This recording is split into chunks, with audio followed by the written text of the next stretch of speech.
Hi friends, hello everyone. How are you today? Are you guys ready? Let's see if this is live. Look at my laptop before it kicks me off in 1 second. Okay, excellent, wonderful. So hello, it is Wednesday. It is August 12th, 2020. And here we are together. So what I would love to invite you to do is, if you are joining live or on the replay, please say hello in the comments. I've been recommending just putting your favorite emoji. And I was like looking through emojis last night, and you could do... Oh my gosh, you guys, there's a toboggan. There's a toboggan emoji. There is a ball of yarn emoji. So if you are so inclined and you could say, hey, how are you? I'm here, yay. Or if you just want to put your favorite emoji, like a toboggan. Is that what it's called, a toboggan, when you go like down the, yeah. Or maybe it's a sled. It's actually a sled. It's a sled. There's a sled emoji. Oh, there's a kite emoji. There is a kite emoji. Anyway, okay. So welcome to day 3, you guys. Welcome. If you are just signing in, viewing live or the replay, again, please say hi. Put in your favorite emoji. Some of you know me as Mini Tonka. I'm a burlesque dancer. Some of you know me as Alyssa. I'm also a nutritional therapist and wellness coach. And today is day 3 of 5 days of nourishment. So today is actually like a really cool, fun topic that I am super excited to talk about. We're going to be talking about circadian rhythms. But before we dive into that, and I give you some nuggets so you can walk away feeling knowledgeable and some really practical takeaways for your own personal lifestyle habits and well-being, I just wanted to explain the reason why I am doing these 5 days of nourishment. So, hi Winston, thanks for joining. So I have been offering for months and months and months lots of free holistic wellness workshops on my nutritional therapy and wellness coaching page, Alyssa at Wellness HQ. And hi, Delilah. And I decided that I wanted to really expand my love and expertise and connection with you all on my Mini Tonka profile, because there are so many friends and community members who are really interested in what I'm offering and who might not be aware of the fact that I'm a nutritional therapist and wellness coach, and I've been doing it for several years. Hi, Michael. Thanks for joining. So the first 9 days of this month, can you believe we're basically mid-August? What the hell is going on here? But so the first 9 days of this month, I was doing something that's one of my favorite things to do, which is sharing the affirmation of the day and my reflections on it. And what it has evolved into then is 5 days of nourishment. We're on day 3, where I am offering you a very select sampling of some of my most popular wellness workshops here live. You can watch live on the replay, that will really give you insight into, I think, your life and your well-being and your health, and also share a little bit of my energy and my expertise in this area. I also, at the end of this, I'm going to be talking about, super excited to share, I have a 6-week holistic wellness small group coaching course that has previously just been offered privately, and it's now open for enrollment, open to the public. It starts on Wednesday, August 26th, so it's 2 weeks from today. So I will be sharing more information about that at the end of this workshop and talking more specifically about it on Friday. So today, you guys, are you ready? We're talking about circadian rhythm. Okay, circadian rhythm, what is it? Do you have it? Okay, so circadian rhythm. Now, I suspect that you've heard of it, but do you know what it means and why it's important? So today I'm going to give you an overview about what a circadian rhythm is and how it affects your body function, your sleep, and your health. So circadian rhythms, I really think that honestly we've all heard it. I think maybe some of us have a general idea about what it is.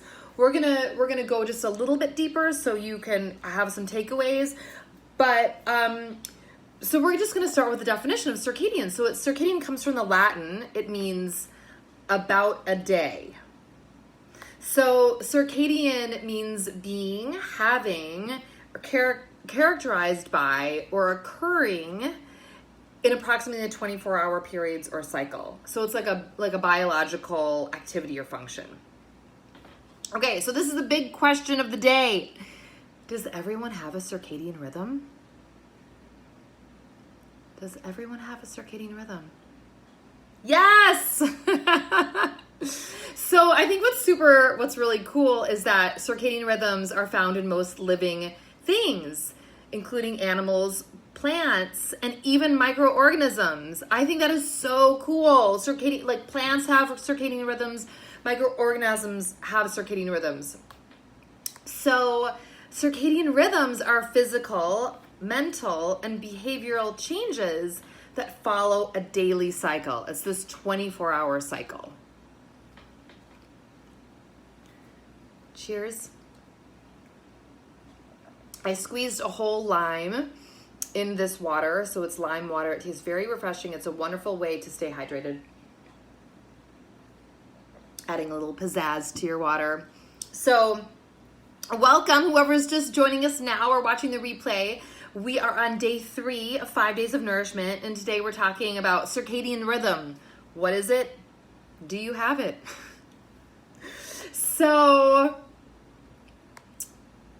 So the circadian rhythms are physical, mental, and behavioral changes that follow a daily cycle. And many of our body's natural functions are determined systematically in a 24-hour cycle by our body's internal clock. Okay.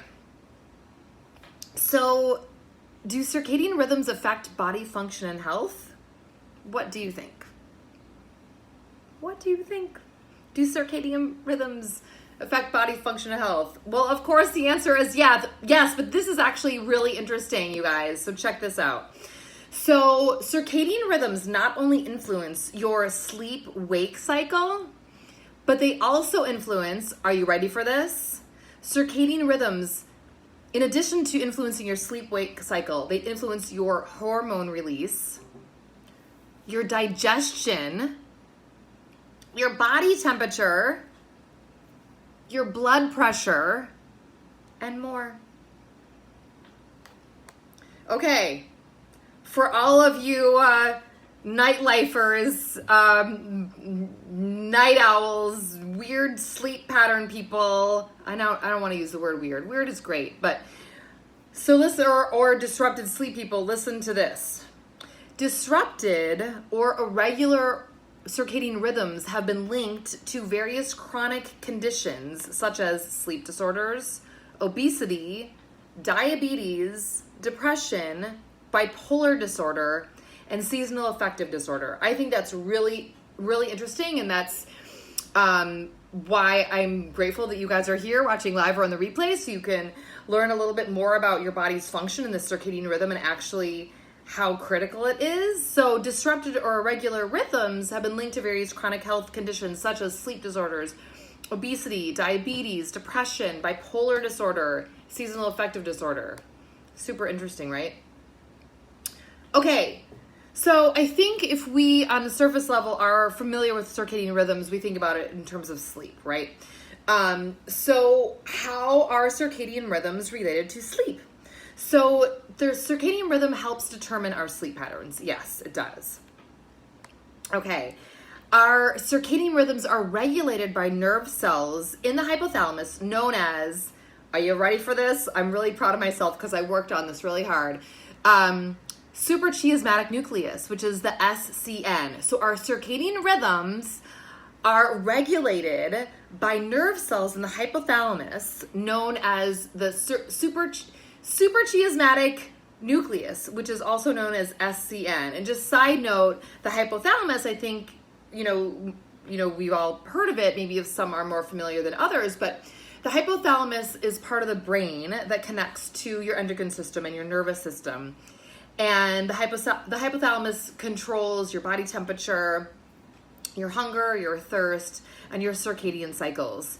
So the hypothalamus also is a control system that regulates the pituitary gland, which is literally like the master gland of the body. So that's side note of the hypothalamus. So again, our circadian rhythms are regulated by nerve cells in the hypothalamus, that part of our brain, and it's known as the suprachiasmatic nucleus. So the SCN. So the SCN, also known, easier to say, but kind of cool to say, it's suprachiasmatic. After this Facebook Live, you could be like, yo, you would talk to a friend, hey, do you know what the suprachiasmatic nucleus is?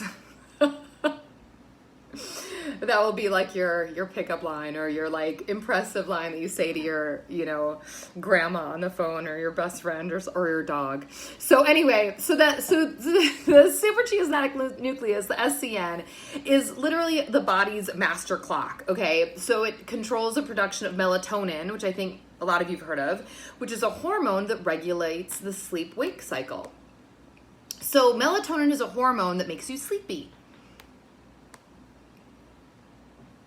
So this SCN, that suprachiasmatic nucleus, or our master clock, receives information about incoming light. So literally like light in the world, like actual like sunlight, daylight, nightlight, from the optic nerves, those are your eyes, which relay information to your brain. So when there is less light, like at night, that SCN, or that master clock, tells the brain to make more melatonin, so you get drowsy. Okay, so that's super cool. It's really basic, but it's really interesting. So we've heard of this hormone called melatonin, and it makes you, really sleep. It's a hormone that makes you sleepy. And so when there is less light at nighttime, that part of the hypothalamus in your brain, that SCN, that master clock, tells your brain to make more melatonin so you get drowsy. So this is why humans are most alert when the sun is shining, and they are ready to, get to sleep when it's dark outside.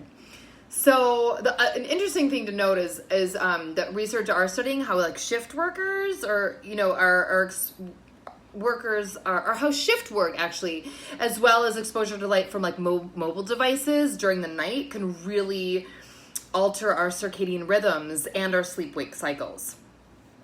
So, and there's a lot of information about that we'll talk about in a little bit. Okay, so are everyone's rhythms the same? Interesting question, right? So the answer to this, are everyone's circadian rhythms the same? Almost. So there are fluctuations in levels of alertness throughout the day, and that everyone experiences. For example, I think we can all relate to, this kind of like post-lunch slump. So that normally happens maybe between like 1 and 3 p.m. So that's like a common human, experience, that post-lunch slump, 1 to 3 p.m. And then at night, our master biological clock makes us all the sleepiest between 2 a.m. and 4 a.m. Super interesting. All right. So now those ebbs and flows can absolutely vary from person to person. And that's why some people are night owls, or some people are more morning people. It really, as everything, it totally depends on the person. But there are some commonalities with circadian rhythm. So I just want to pause and say hi, welcome to anyone who's joining now, or, jumping on midway in the replay.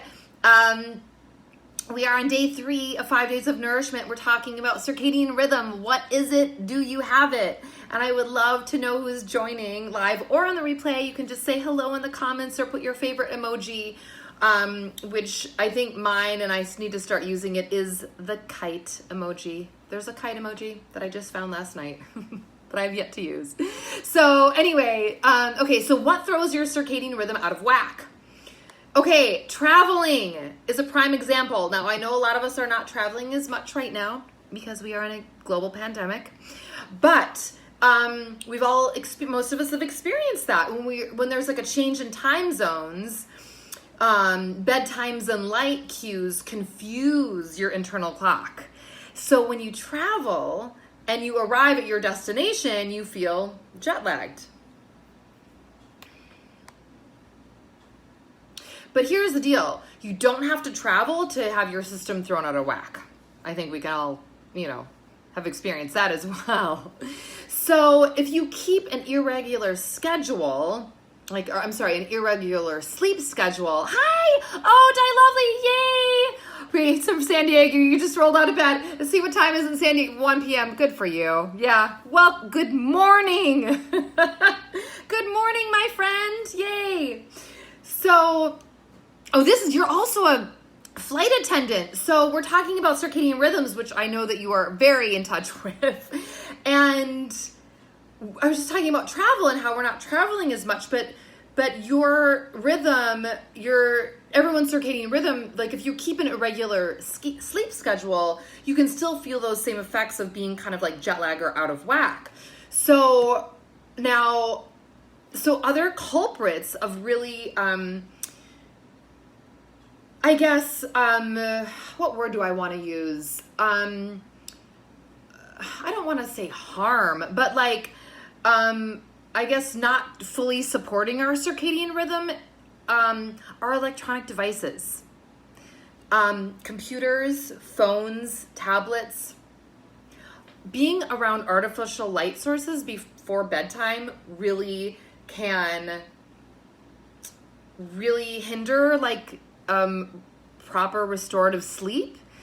I just mentioned before that when hormone melatonin that is released in the evening time, if you are, constantly on devices, like in your bed up until the second you go to sleep or try to go to sleep, you are emulating that light that is really kind of screwing up like your brain's understanding of the time of day. So it's not releasing that drowsy melatonin sleep hormone in ways that it might normally want to or do if you release yourself from that blue light or those different activities at night when your body ideally is kind of like gearing up for slumber.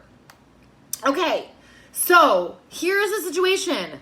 What can you do to keep your circadian rhythms in rhythm?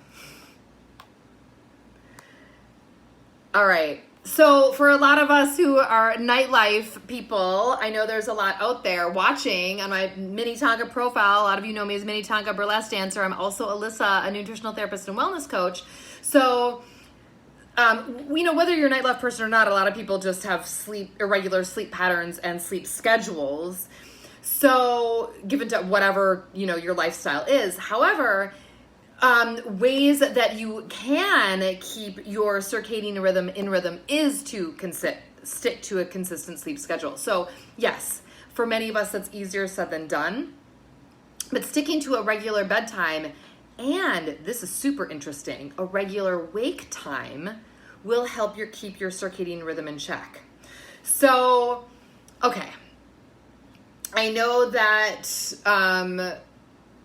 just acknowledging we're in a global pandemic, a lot of people's schedules are different. A lot are less busy, a lot are more busy. Things are fluctuating. Who knows what's going on? You know what's going on in your life. I hope that this will be helpful to you, but I just want to acknowledge when you're trying to stick to a consistent sleep schedule. What's super interesting is we have this idea or we're tempted to, grab some extra sleep on the weekends or days off. So we can catch up on sleep that we lost during the week or, whatever. But the super interesting thing is that can actually throw off your circadian rhythm. Wild, right? It's like you think, oh my God, I'm so exhausted. I just had this whatever the hell you were doing. And you just got a new puppy and you're up late nights forever and then you finally get to go to sleep or whatever it is. Yes, of course, by all means, get the sleep when you need it. But it's really interesting to note that that when you are not consistently sticking with a regular sleep and wake schedule, that it really throws off your body's clock, and even grabbing those like extra nap hours on the weekends. Okay, so that's one thing that you could do to keep your circadian rhythms in rhythm. And another thing is to get sun in the mornings. Okay, get sunlight in the morning. So open your blinds, let the sun in, or go for a morning walk. I know a lot of us do that and a lot of us don't. And, you know, I am someone who is so envious of, you know, I live like on a fourth floor walk up in Brooklyn. So, you know, it's like, I just dream of like one day just like being, you know, living somewhere, just open up my door and I can just, you know, say, you know, put my feet in the grass and welcome the day, or say goodbye to the day in the evening. But, you know, for those of you who have easier access to the sunlight and you don't want to go for a walk, just even, you know, a balcony or backyard or front porch or whatever, you know, that can really alert your body that this is light, this is happening. So go for a morning walk or just like a quick stroll in the morning to really give you that extra sun exposure, which signals to your brain that it's time to start the day. So that sun and that light will help rest your circadian rhythm and then deliver this energy boost by raising your body temperature and your cortisol level, which is like, okay, it's daytime, it's ready to get shit done.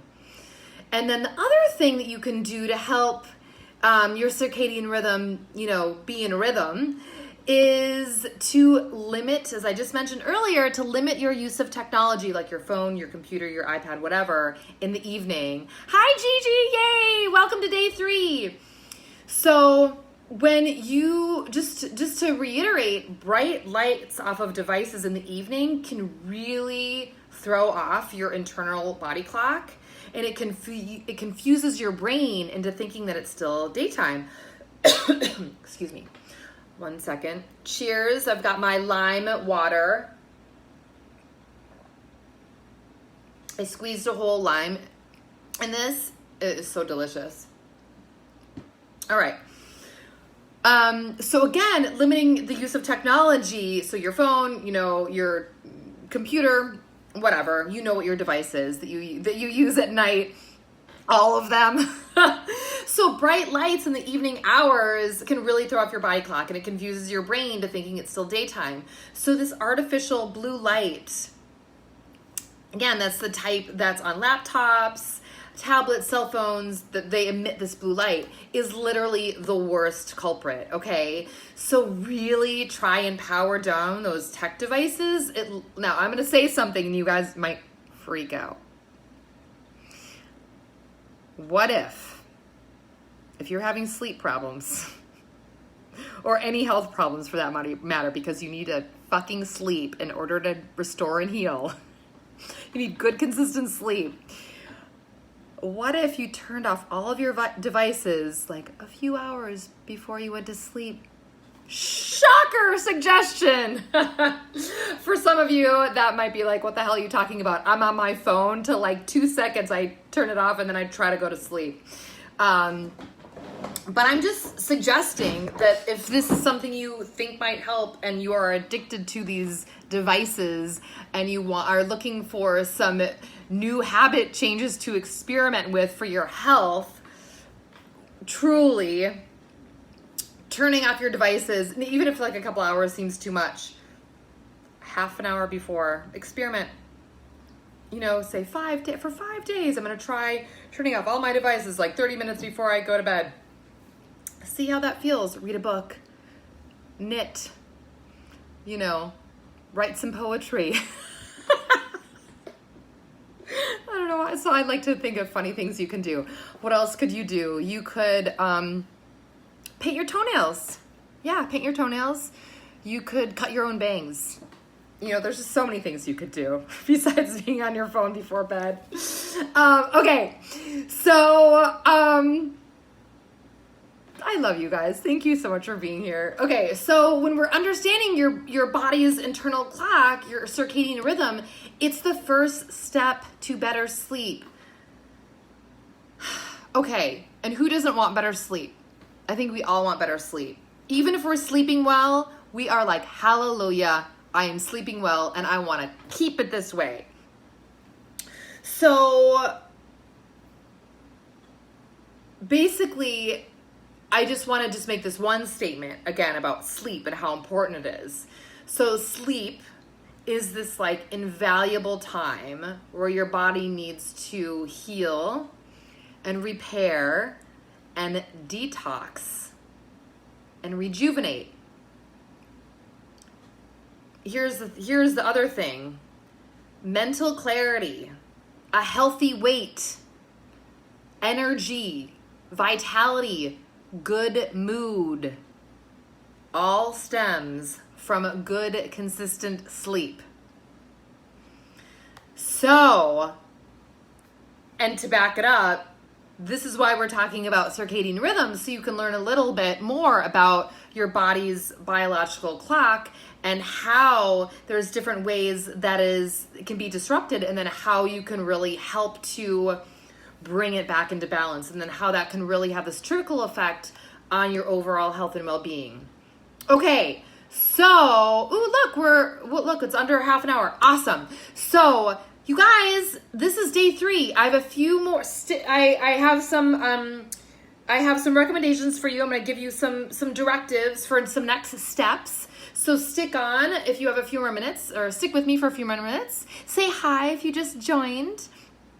Always want to know who's here so I can give you a shout out. Okay, so in the comments, what I'm going to do is I have an article that I wrote about sleep. I think it's called Sleep 101. And so I will put that in the comments so you can read more about sleep and the importance of sleep, and really how just more about it, and kind of continuing the conversation from our circadian rhythm conversation. And so that's number 1. Number 2, I also just want to mention again that for the first time ever, I have made my 6-week holistic wellness small group coaching course open to the public, and it starts 2 weeks from tonight. It's called Nourish Till You Flourish. Revitalize your life. It has been only offered privately in the past. It's now open to the public. Enrollment is now open. And this week, these five days of nourishment is really giving you just a taste of what it's like to work with me, and my views on holistic healing and wellness, which is really this approach really coming from love and intention and supportive action and self-compassion and community. And I will share in the comments the link to my group coaching program, Nourish Till You Flourish.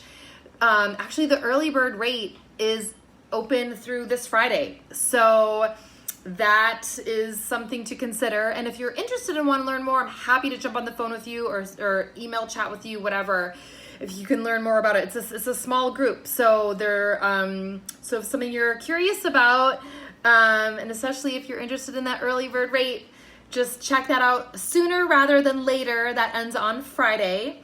So that's Nourish Till You Flourish. It's a 6-week small group coaching course on holistic wellness. There's 2 weeks on nutrition, 2 weeks on mindset, 2 weeks on lifestyle. I'll be talking a lot more about it on Friday. But that is it for today. You guys, my name is Minnie Tonka. I'm a burlesque dancer. I'm also Alyssa, and I'm a nutritional therapist and wellness coach. Thank you so much for joining me. I'm live or on the replay for day 3, circadian rhythm. What is it? Do you have it? Until tomorrow, please join me again. I'll be coming live at 3 p.m. Eastern Standard Time. Tomorrow is a big, huge, important topic that is one of my main, I don't know, it's all encompassing for me. It's how to unlock self-compassion. Self-compassion is so vital and critical to our well-being, and it's something that I work deeply on with myself and with my clients. So I'm really looking forward to having that connection with you tomorrow and offering my insight and expertise on how to unlock self-compassion. So until then, have a beautiful, safe day, and I will see you soon. Bye, guys.